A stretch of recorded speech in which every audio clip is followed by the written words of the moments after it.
Doctor Arshad veterinary clinic YouTube channel पे welcome.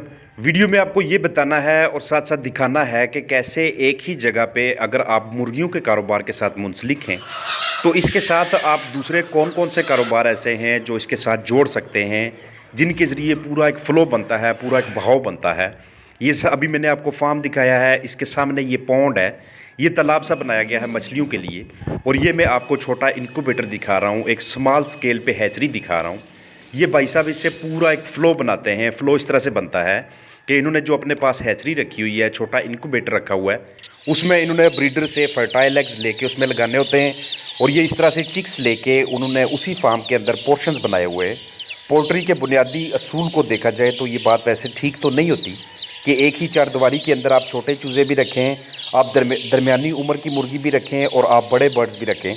लेकिन अगर आप बायोसिक्योरिटी का पूरा ध्यान रख रहे हैं, अगर आप जब आप चिक्स के पास जाते हैं तो वहाँ पे आप अपने आप कोई जरासीम कुशी करके जाते हैं, कपड़े तब्दील करके जाते हैं। जब आप अंडू के पास जाते हैं वहाँ पे भी आप तमाम बायोसिक्योरिटी के जो असूल हैं, जो हिफ़्ज़ान सेहत के तमाम असूल हैं, उन पे अमल करके आप उनके पास जाते हैं। एग्स की हैंडलिंग करते हैं, आपने वो जो मशीन लगाई हुई है उसके अंदर टेम्परेचर की, दर्जा हरारत की, वेंटिलेशन की चेकिंग करते हैं। तो इसमें कोई ऐसा हर्ज नहीं है, शर्त सिर्फ यही है कि आपको सारे के सारे प्रिंसिपल्स, सारे के सारे असूल आपको आने चाहिए।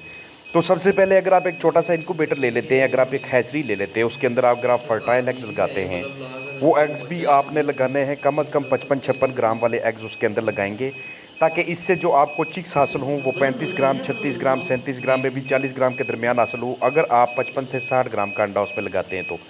क्योंकि जब आप अपना काम खुद स्टार्ट कर रहे हैं तो उस वक्त अगर हैचरी से कोई बी ग्रेड या सी ग्रेड चूज़ा निकलता है तो आप उसकी ग्रेडिंग करके उसको अलग कर लेते हैं। वो आप मुनासिब नहीं समझते कि इसको अपने फ्लाक में रखा जाए, इसको फ्लाक के साथ लेके चला जाए, उसको आप कल कर देते हैं, उसको आप सेल कर देते हैं सस्ते दामों में। ये फार्म का एक पोर्शन होगा जिसमें आपने ये दरमियानी उम्र के बर्ड्स इस तरह से रखे होंगे। सामने जो आपने तालाब रखा हुआ है उस तालाब के अंदर ये जो बर्ड्स का नीचे लिटर मटेरियल होता है, जो बरादा होता है, जब ख़राब हो जाता है तो हम जब इसको तब्दील करते हैं, जो इसके अंदर जो केक्स होते हैं हम उसको बाहर फेंक देते हैं या सेल कर देते हैं, तो उसका इस्तेमाल उसी तालाब में हो सकता है जिसके अंदर आपने मछलियाँ रखी हुई हैं, जहाँ पे आपने डक्स वगैरह रखी हुई हैं। तो बजाय इसके कि ऐसा माल लिया जाए कि जिसका हमें पता ना हो कि इसकी वैक्सीन हुई है या कि नहीं हुई, इसमें से कौन से बर्ड की क्या एज है, तो उससे बेहतर यही होता है कि आप अपने ही घरेलू पैमाने के ऊपर फर्टाइल एग्स लेके उनसे चिक्स हैच करवा के वो वाले बर्ड्स अपने पास रखें। ये भी बिज़नेस का एक तरीकाकार है। ये सामने की जानब मैं आपको वो तालाब दिखा रहा हूँ और इसकी एक साइड पे ये मैं आपको एक पोल्ट्री फार्म दिखा रहा हूँ। आप अपनी बसात के मुताबिक, अपनी हैसियत के मुताबिक इसको तैयार करेंगे। ये जो सामने मैं आपको दिखा रहा हूँ ये भाई ने 6.5 लाख रुपए में तैयार किया था। ये अंदर एक पोर्शन जो मैं आपको बर्ड्स का दिखा रहा हूँ, इसमें से इन्होंने ग्रेडिंग करके, छांटी करके, जो अंडे वाली मुर्गियाँ होती हैं वो इन्होंने लादा अंडे के लिए रखनी होती हैं, ताकि मौसम सरमा में वो अंडों को अच्छे दामों में सेल कर सकें। और इसके अलावा जो कंडम बर्ड्स होते हैं, जो नॉन लेइंग हैंस होती हैं, उसको ये गोश्त के पर्पज़ के लिए इस्तेमाल करते हैं या फिर इसको बाज़ार में इसको सेल कर देते हैं। यहाँ पे ये ना सिर्फ मछली फार्म या डक्स के ज़रिए या मुर्गियों के ज़रिए या फिर इनक्यूबेटर के ज़रिए फ़ायदा ले रहे हैं, बल्कि इनके जो पर होते हैं, जो मुर्गियों के पर नीचे गिरते हैं, ये भी किसी भी लिहाज से ज़ाया करने वाली चीज़ नहीं है। इन परों को भी अगर आप इकट्ठा कर लें तो ये भी ऑर्गेनिक मैटर के तौर पे इस्तेमाल होते हैं। इनकी भी बाकायदा फ़रोख्त होती है, अच्छे दामों में इसको सेल किया जाता है। सर्दियों का मुकाबला करने के लिए, सर्दियों में अपने बर्ड्स को पुरसुकून रखने के लिए यहाँ पे ये इन्होंने हीटिंग सिस्टम लगाया हुआ है। अतराफ़ में इन्होंने ये शापर भी लगाए हुए हैं और अतराफ़ के में इन्होंने यहाँ पे इसके ऊपर कपड़ा भी लगाया हुआ है, तरपाल लगाए हुए हैं और बर्ड को कैटेगरी के हिसाब से लदा किया हुआ है। क्योंकि जो छोटे बर्ड्स होते हैं, जो छोटे चूज़े होते हैं, उनको सर्दी थोड़ी ज़्यादा लगती है और जो बड़ा बर्ड होता है उसके पर ज़्यादा होने की वजह से, उसके जिस्म के ऊपर फैट होने की वजह से, उसके मसल्स की ज़्यादा डेवलपमेंट की वजह से वो सर्दी का किसी हद तक मुकाबला कर सकता है।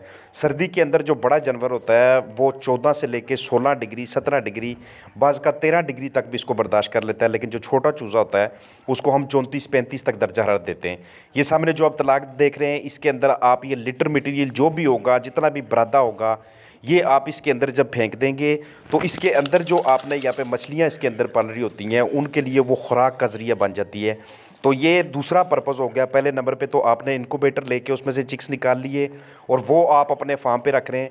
दूसरे नंबर पे मुर्गियों के नीचे जो आपने बरादा डाला हुआ है उसे आप उठा के इस तालाब के अंदर फेंक रहे हैं और वहाँ पे ये जो मछलियों की खुराक बन रही है और फिर मछलियाँ भी ये भाई साहब इसमें से अच्छे दामों में सेल करते हैं इससे।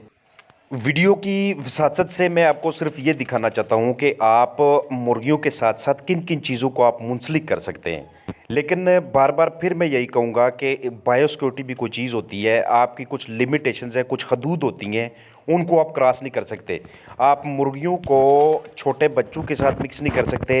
आप ये जो डक्स हैं, ये जो बतखें हैं, इनको मुर्गियों के साथ मिक्स नहीं कर सकते। हर एक की अपनी अपनी अलग बीमारी होती है, कहीं ऐसा ना हो किसी एक में वबा फूटे और वो बाकी के जानवरों को भी, बाकी के परिंदों को भी साथ साथ मुतासर करती चले, उनके लिए भी अमवात का बायस बनती चले। और इसी वीडियो के अंदर मैं अपने उन तमाम भाइयों का शुक्रिया अदा करना चाहता हूँ जो मेरे साथ जुड़े हैं, जो मेरे चैनल से इस्तिफ़ादा हासिल कर रहे हैं, बेनिफिट्स ले रहे हैं। क्योंकि आगाज़ में जब मैंने इस चैनल को शुरू किया था तो उस वक्त बहुत थोड़े लोग मेरे साथ मुंसलिक थे। अब खुशी होती है कि मैं काफ़ी ज़्यादा बंदे जब मुझे फ़ीडबैक दे रहे होते हैं कि उन्हें वीडियो से फ़ायदा हासिल होता है, बेनिफिट्स हासिल होते हैं, तो मेरी कोशिश होती है कि मैं उनकी भलाई के लिए, उनकी फ़लाह के लिए मज़ीद कुछ ना कुछ कर सकूँ। तो इसीलिए उनके लिए वीडियोज़ बनाता रहता हूँ, उनके लिए वो वाला नॉलेज लेके आता रहता हूँ कि जिसको अप्लाई करके अपने फार्म के ऊपर, अपने बर्ड्स के ऊपर वो मुस्तफ़ीद हो सकें। ये सामने जो मैं आपको इनक्यूबेटर दिखा रहा हूँ, ये इसके एक साइड पे ये जो आप डब्बा सा देख रहे हैं, इसके अंदर पानी रखा जाता है। इसके एक साइड पे पाइप लगा है, ये एक छोटा सा पैनल है इसके साथ। ये ह्यूमिडिटी को यानी कि नमी को एडजस्ट करने के लिए होता है। ये एक तरफ इसके बैटरी लगी हुई है जो कि जिसका मकसद ये है कि पावर फेलियर के वक्त, जिस वक्त लाइट ना हो, उस वक्त ये इनक्यूबेटर के अंदर ह्यूमिडिटी को और टेम्परेचर को मेंटेन रखने में बड़ी हेल्पफुल साबित होती है।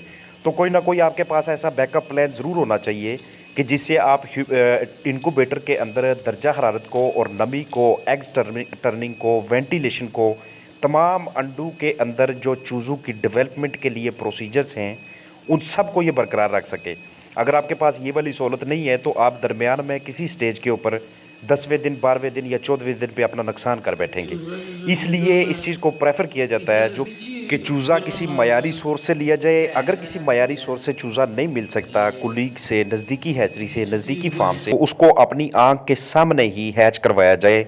उसको अपनी आंखों के सामने ही तमाम प्रोसीजर्स में डाला जाए, उसकी वैक्सीनेशन की जाए, उसके लिए खुराक की तैयारी की जाए। क्योंकि जो चीज़ अपनी निगरानी में हो सकती है वो किसी की निगरानी में किसी सूरत में भी नहीं हो सकती। तो वीडियो का यही मकसद था कि मैं आपको बता सकूं कि अगर आप मुर्गियों के साथ, मुर्गियों के कारोबार के साथ मुंसलिक हैं, तो उसके साथ साथ आप इन किन किन दूसरे बिजनेसेस को लेके चल सकते हैं कि जिसमें इनक्यूबेटर शामिल है, कि जिसके अंदर सामने आप एक तालाब बना के वहाँ पे आप फ़िश फार्मिंग भी साथ कर सकते हैं, आप साथ ही डक फार्मिंग भी कर सकते हैं। लेकिन पार्टीशन, हदबंदी, बायोसिक्योरिटी और असूल वो सारे अपनी जगह, जैसे मैं पहले भी बताता रहता हूँ वो मैं अब भी बताता हूँ। अपना ख्याल रखिएगा। फ़ी अमान अल्लाह।